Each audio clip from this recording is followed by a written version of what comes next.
Let's compute some limits of sequences. Now, limits for sequences is pretty similar to the way limits of functions work. It basically said, instead of taking the function where the input value x went to infinity, what we do with the limit is we take the terms and we say the nth term, as we take the number of terms to infinity, what does that term start to look like as we get really large? And it's the same idea. We say, okay, look, if I've got some number L, and that number is finite, so it's neither negative nor positive infinity. If those terms start to approach L, then it converges. Otherwise, it diverges. Pretty much the same thing as limits. We said, look, if it doesn't shoot off to positive infinity, it doesn't shoot off to negative infinity, and it doesn't oscillate, it actually it squeezes down to a number, then we say that that limit exists. Pretty simple.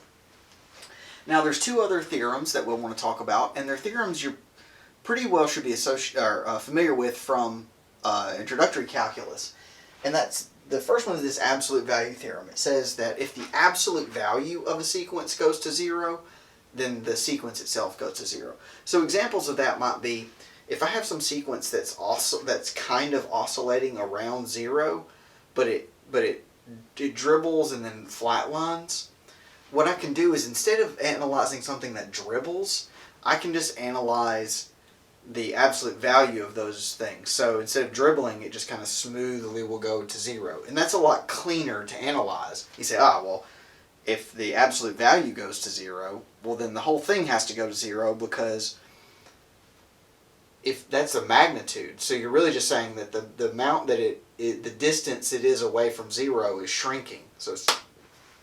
And then there's the squeeze theorem, which says, if I have two other sequences that are easier, a lot of times what you do is you say, look, I've got a sequence, it's nasty, but what I know is that here's a simpler sequence that I know is always smaller, or at least is less than or equal to it. And here's a sequence that I know is, so this one is never bigger than this, and this one is never smaller. So on the outside, these are two easy to manage sequences.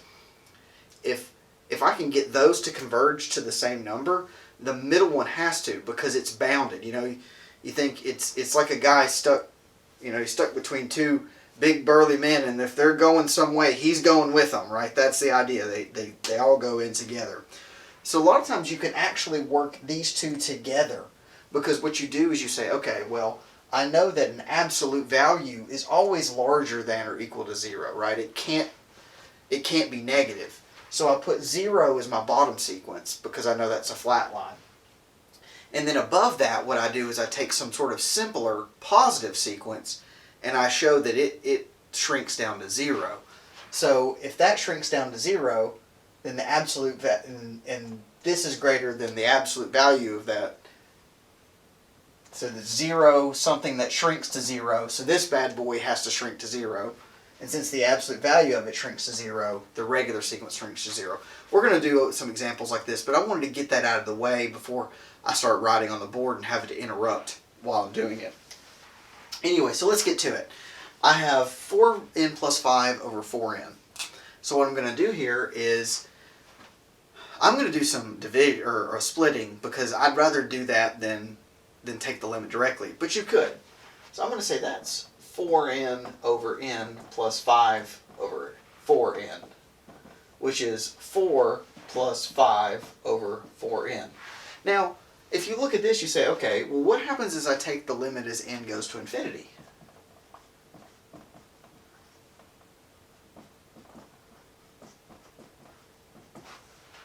Well, 4, that's just a constant, so it doesn't matter. And as n gets really large, the denominator gets really large, so it crushes, it shrinks that thing down to 0. So our answer is just 4. And that kind of agrees with what we would have thought from introductory calculus, because the degree of the polynomial matches. And when the degree of the polynomial matches, when you take n to infinity, when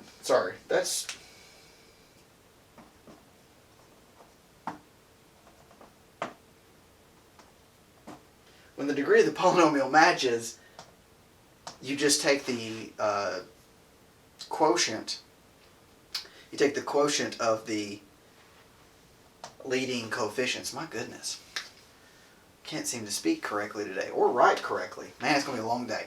All right, so let's take a look at the next one. We have negative 1 to the n times n over n plus 5. Now, if you look, this kind of resembles that.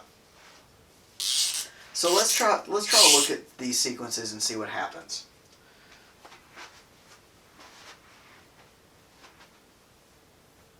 Now, if I take the limit of this sequence, here, just this one,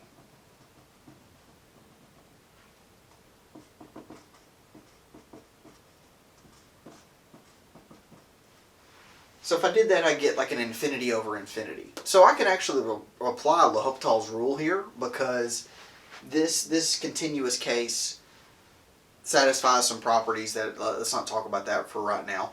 But the idea is, if I take the limit out to infinity and I get infinity over infinity, let's try applying L'Hopital's rule. So I would get the limit as n goes to infinity of 1 over 1, which is 1. Okay, so this limit shrinks to 1. But what about this negative 1 to the n? So b1 is negative 1, b2 is negative 1 squared, which is 1. b3 is negative 1 cubed, which is negative 1.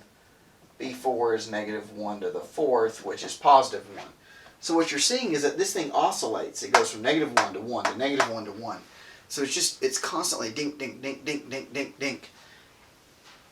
This thing eventually narrows down to 1, but this thing keeps going flip-flop, flip-flop, flip-flop. So as a result, it doesn't converge. It diverges. So a lot of times when you deal with those negative 1 to the n's, you have to be careful, because unless it shrinks down to 0, it almost always diverges. There are cases where it doesn't, but you kind of get lucky. For the most part, this indicates divergence if this doesn't go to 0. Now this next one is defined in terms of factorials. Ugh, right? Well, it's not so bad, and dealing with factorials is going to be really helpful when we start dealing with things like series, so it's helpful to get used to them now. So I have 8n plus 1 factorial over 8n plus 3 factorial. Now how do I simplify that? Well, the way we simplify that is by exploiting the rules of factorials.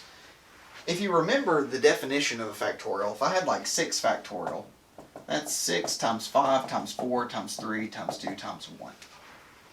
Now, if I had something like 5 factorial, that's 5 times 4 times 3 times 2 times 1.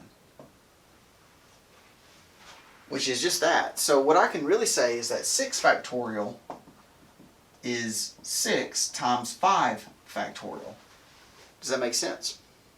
I say 6 times the factorial of the thing before it. Or I could say it's 6 times 5 times 4 factorial. So each time I can say, and if you pull all this out, you just get that, right? So for factorials, you can always split off. You just say, all right, I'm going to keep going down the line.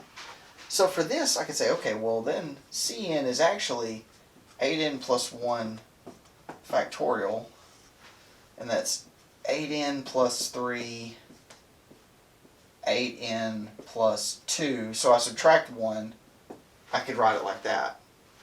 But I could also keep going. I could say, okay, well that's 8n plus 1 factorial. I just walk down the line. I just keep walking until I get something that matches.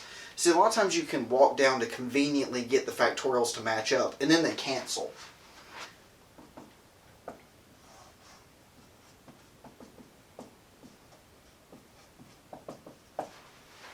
So I have 1 over 8n plus 3 times 8n plus 2. So if I take the limit, I'm going to get 0. Hopefully that's readily apparent, because there's nothing up here and there's only n's down there. So as n gets really big, it's just going to blow up on bottom, which means 1 over a huge number just shrinks down to 0. Finally, we have this bad boy. Ugh, fifth roots, right? Don't you love them? Turns out it's not that bad. So if I take n out to infinity, I get an infinity on top and an infinity on bottom. So there's a couple ways to do this. One is we can do like a long division. If we did long division, we would get something that's pretty easy to do. Or we could use like L'Hopital's rule. So I like using L'Hopital's rule here. So what I'm going to do is I'm going to say, all right, the limit as n goes to infinity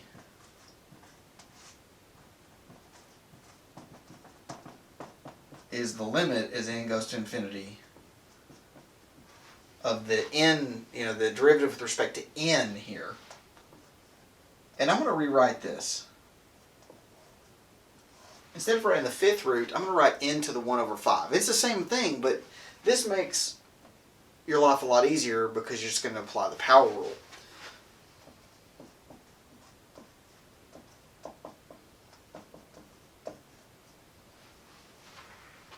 So there's a couple things I want you to notice. Look at it this way. The derivative of this, we could calculate it. It's going to be 1/5 n to the negative 4/5, right? But maybe don't even think about it that hard. But I'm going to go ahead and write this out. Well, I'll get there in a second. But the derivative of that is going to be the same as the derivative of this. It has to be, because the derivative of a constant is 0. So that this derivative and that derivative, they're the same thing. So you're going to get 1 over 1. Now if you calculate this out, you'll end up with 1/5 n to the negative 4/5, 1/5 n to the negative 4/5, which is fine. But then you'll just have to do extra work. If you look at this and say, oh, well, that's just a constant, so those derivatives have to be the same.